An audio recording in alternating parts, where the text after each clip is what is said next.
Hello my dear students, welcome to the MS science academy. मैं हूं मीनू श्रीवास्तव और आज हम डिस्कस करेंगे क्लास 10th के लाइफ प्रोसेस चैप्टर के लास्ट टॉपिक के बारे में, जो है एक्सक्रीशन। तो आज हम बात करेंगे एक्सक्रीशन इन प्लांट्स। सबसे पहली बात कि एक्सक्रीशन है क्या। एक्सक्रीशन वेस्ट को रिमूव करना है, यानी कि हम इसको डिफाइन कर सकते हैं। Excretion means removal of waste. हम ऐसा बोल सकते हैं कि रिमूवल ऑफ वेस्ट को हम क्या कहते हैं, एक्सक्रीशन। लेकिन अगर हम एनिमल्स के रेफरेंस में देखें तो एनिमल्स के अंदर एक्सक्रीशन का एक प्रॉपर सिस्टम होता है, जो कि हम नेक्स्ट लेक्चर में देखेंगे। लेकिन प्लांट्स के अंदर एक्सक्रीशन का कोई ऐसा प्रॉपर सिस्टम नहीं होता जैसा कि एनिमल्स के अंदर होता है। और प्लांट्स के अंदर नाइट्रोजनस वेस्ट बनते भी नहीं हैं। नाइट्रोजनस वेस्ट कौन कौन से होते हैं? नाइट्रोजनस वेस्ट जैसे यूरिक एसिड, नाइट्रोजनस वेस्ट जैसे uric acid, urea, uric acid, urea और अमोनिया, ये आपके मेन नाइट्रोजनस वेस्ट होते हैं जो कि एनिमल्स के अंदर जनरेट होते हैं, प्लांट्स के अंदर जनरेट नहीं होते हैं। ये सब प्लांट्स के अंदर जनरेट नहीं होते हैं। तो प्लांट्स के अंदर बेसिकली अगर ये नाइट्रोजनस वेस्ट जनरेट नहीं होते हैं तो क्या जनरेट होता है? Plants generates secondary metabolites. Plants generate secondary metabolite. Secondary metabolite क्या होता है? सेकेंडरी मेटाबोलाइट जैसे अलग अलग रिएक्शंस के थ्रू प्लांट्स के अंदर जो केमिकल रिएक्शंस चलती हैं, उनके थ्रू जो बाय प्रोडक्ट्स बनते हैं वो आपके सेकेंडरी मेटाबोलाइट्स होते हैं। फॉर एग्जांपल जैसे एल्केलॉइड्स, इसके एग्जांपल क्या क्या हैं? जैसे एल्केलॉइड्स, ग्लाइकोसाइड्स, गम, रेजिन्स, लैटेक्स, ये सब आपके सेकेंडरी मेटाबोलाइट्स के एग्जाम्पल हैं। अब प्लांट के अंदर इस तरह का नाइट्रोजनस वेस्ट तो नहीं बन रहा है, प्लांट के अंदर सेकेंडरी मेटाबोलाइट्स बन रहे हैं। और वो सेकेंडरी मेटाबोलाइट्स किस तरह से हैं? एल्केलॉइड्स, गम्स, रेजिन्स, लैटेक्स, इस फॉर्म में हैं। अब प्लांट्स अपनी बॉडी के अंदर, यानी अपने पूरे प्लांट स्ट्रक्चर के अंदर, इन सेकेंडरी मेटाबोलाइट्स को अलग अलग तरीके से ओमिट आउट करता है, यानी बाहर निकालता है। जैसे अगर ओल्ड लीव्स में वो ऐसा मटेरियल डाल देता है जो कि उसके काम का नहीं है, तो वो लीव्स क्या होंगी? वो पुरानी लीव्स जैसे शेड आउट हो जाती हैं, तो वो पुरानी लीव्स की फॉर्म में वो मटेरियल बाहर निकल जाता है। तो प्लांट्स अपने मटेरियल्स को या वेस्ट प्रोडक्ट्स को बाहर निकालने के लिए अलग अलग तरीके अपनाता है। जैसे अलग अलग क्या क्या तरीके हैं? जैसे ओल्ड लीव्स का शेड आउट हो जाना, ओल्ड लीव्स शेड आउट।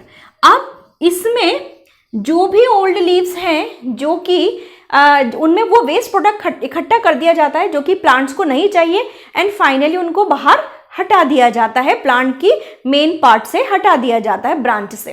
इसके अलावा जो फ्रूट्स पक जाते हैं तो पके हुए फ्रूट्स में भी मटेरियल डाल दिया जाता है जो कि अब प्लांट को नहीं चाहिए, तो वो हम ये कह सकते हैं कि राइपन फ्रूट की फॉर्म में भी मटेरियल को बाहर निकाल दिया जाता है। इसके अलावा प्लांट्स ये जो मटेरियल्स हैं जो कि एल्केलॉइड्स, गम, रेजिन्स, लैटेक्स, इनका काम इन चीज़ों को या इन मटेरियल्स को यूटिलाइज करता है अपनी स्ट्रेंथ बढ़ाने के लिए। स्ट्रेंथ कैसे बढ़ाता है?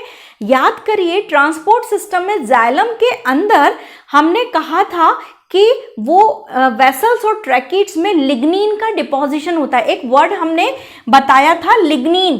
तो लिग्निन की वजह से वेसल्स और ट्रैकिट्स कैसी हो गई थी? डेड हो गई थी। तो लिग्निन भी एक तरह का क्या है बेटा? सेकेंडरी मेटाबोलाइट है। लिग्निन भी एक तरह का सेकेंडरी मेटाबोलाइट है, और वो अगर बहुत डिपॉजिट हो जाता है प्लांट के अंदर वेसल्स और ट्रैकिट्स में, तो प्लांट की स्ट्रेंथ बढ़ती है। और जैसे जैसे प्लांट की एज बढ़ती जाती है उसमें लिग्निन का डिपोजिशन ज़्यादा होता जाता है और वो बड़ा होता जाता है तो उसकी स्ट्रेंथ बढ़ती जाती है। तो हम इस तरह से कह सकते हैं कि लिग्निन डिपोजिशन के थ्रू भी वो काम कर सकता है। लिग्निन डिपोजिशन के थ्रू भी वेसल्स और ट्रैकिट्स में अपने मेटाबोलाइट्स जो है इकट्ठे या स्टोर कर दिए जाते हैं। इसके अलावा ये जो मटेरियल है, जो प्लांट का वेस्ट प्रोडक्ट है, वो गम रेजिन्स लेटेक्स, ये आपका जो प्लांट है वो अपने प्रोटेक्शन के लिए भी यूज़ करता है। आपने कभी ऑब्जर्व किया हो तो आंकड़े का पौधा अगर उसको देखें, जो हम जनरली शिव जी को चढ़ाते हैं, तो आंकड़े का पौधा वो बाहर उगा रहता है, हमारे रोड के बाहर उगा रहता है, लेकिन उसको गाय कभी नहीं खाती। आइदर वो ग्रीन होता है लेकिन उसको गाय कभी नहीं खाती। क्यों? क्योंकि अगर आप उसकी लीफ को मोड़ेंगे तो उसमें से एक वाइट एक्सुडेट निकलता है, वाइट सिक्रीशन बाहर निकलता है, दैट इज द लेटेक्स। और वो लेटेक्स जो है एनिमल्स के लिए कहीं ना कहीं सही नहीं है। तो इस तरह से प्लांट्स ये अपनी स्ट्रेंथ बढ़ाने के लिए भी करते हैं, अपना स्ट्रेंथ इंक्रीज करने के लिए भी, एंड इसके अलावा प्रोटेक्शन के लिए भी इनको यूज करते हैं। तो ये जो लेटेक्स है प्रोटेक्शन के लिए किसको यूज कर सकते हैं? जैसे जो वाइट एक्सुडेट है लेटेक्स को यूज करते हैं। इसके अलावा प्लांट्स अपने जो सेकेंडरी मेटाबोलाइट्स हैं क्रिस्टल की फॉर्म में डिपॉजिट कर देता है, और वो क्रिस्टल की फॉर्म में जो डिपॉजिट करता है वो जो क्रिस्टल्स हैं वो अलग अलग शेप के होते हैं। तो वहाँ पर जो कुछ जैसे जमीकंद है, जमीकंद अगर आपको पता है, याम जिसको हम बोलते हैं याम, है ना, या इसको नॉर्मल लैंग्वेज में बोला जाता है जमीकंद, और कुछ जैसे एमपी के अंदर, मध्य प्रदेश के अंदर इसको गराड़ू भी बोला जाता है। तो ये जो जमीकंद है इसके अंदर निडल शेप क्रिस्टल्स की फॉर्म में इन सेकेंडरी मेटाबोलाइट्स को रखा जाता है, स्टोर कर दिया जाता है। और ये निडल शेप क्रिस्टल्स क्या कहलाते हैं? ये निडल शेप क्रिस्टल्स कहलाते हैं रेफाइट्स। क्या कहलाते हैं? रेफाइट्स।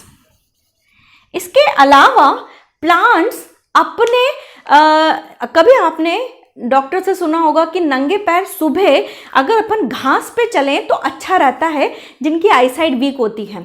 ऑब्वियसली बात है ना, ऐसा डॉक्टर बोलता है, मेरे भी चश्मा लगा हुआ है तो इसमें क्या है कि बेसिकली ऐसा क्या होता है कि सुबह अर्ली मॉर्निंग अगर नंगे पैर ग्रास पे चला जाए तो वहाँ पर हमारी आईसाइट जो है उसको फायदा होता है। बेसिकली ग्रास के लीव्स के ऊपर बहुत स्मॉल पोर्स होते हैं, and they known as the hydathodes. उनको हम क्या बोलते हैं बेटा? Hydathodes. Hydathodes basically extra salt removal का काम करते हैं, एक्स्ट्रा सॉल्ट रिमूवल। और जब ग्रास के अंदर रात को एक्स्ट्रा सॉल्ट इन हाइडेथॉट्स के थ्रू, जो स्मॉल पोर्स हैं उनके थ्रू बाहर निकाल दिया जाता है। ये जैसे ग्रास की लीफ है और उसके टिप पे ये इस तरह का जो है बन जाता है। इसको मैं ग्रीन कलर से बनाती हूँ तो आई थिंक आपको अच्छे समझ में आएगा कि ये जो है ग्रास की लीफ है और उस पर बहुत छोटे छोटे माइन्यूट पोर्स होते हैं। तो अगर आपने अर्ली मॉर्निंग देखा होगा तो घास की लीव्स पे बहुत छोटी छोटी बूंदें होती हैं, जिन्हें हम नॉर्मल लैंग्वेज में ओस की बूंदें कह देते हैं। बट वो ओस की बूंदें ना होके वो एक्स्ट्रा सॉल्ट होता है, और वो जो पोर होता है उसको हम क्या बोलते हैं? हाइडेथॉट। और उस हाइडेथॉट से क्या होता है? एक्स्ट्रा सॉल्ट बाहर निकलता है। जब हम नंगे पैर बाहर चलते हैं घास के ऊपर तो ये सॉल्ट हमारी आईसाइट को फायदा पहुंचाता है। तो सेम उसी में जो है एक्स्ट्रा सॉल्ट रिमूवल का भी एक तरीका क्या हो गया? Through the hydathodes. तो प्लांट के अंदर ये एक जनरल तरीका है रिमूव करने का। इसके साथ साथ प्लांट्स अपने एक्सेस वाटर को रिमूव करते हैं through the transpiration. Excess water is removed through the transpiration. ये ट्रांसपिरेशन मैकेनिज्म बेसिकली प्लांट्स का टेम्परेचर भी रेगुलेट करता है।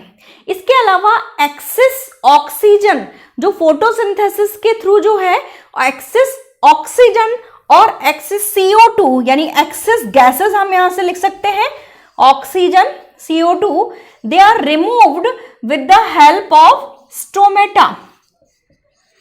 इसके अलावा जो कॉर्क है, कॉर्क मतलब जो छाल है पेड़ की, तो कॉर्क को अगर आप देखेंगे तो वो जैसे जैसे प्लांट बढ़ता जाता है तो वो और टफ होता जाता है।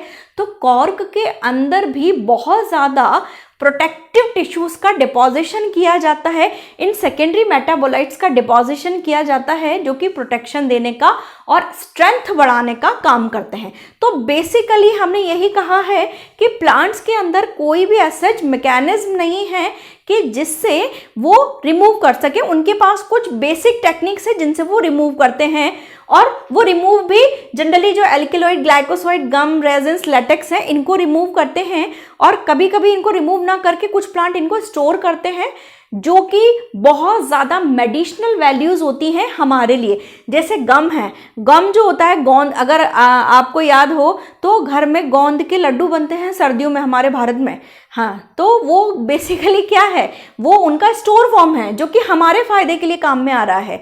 जो एल्केलॉइड्स हैं, ग्लाइकोसाइड्स हैं, ये बहुत ज़्यादा मेडिसिनल, आयुर्वेदिक मेडिसिन में बहुत ज़्यादा इंपॉर्टेंस रखता है।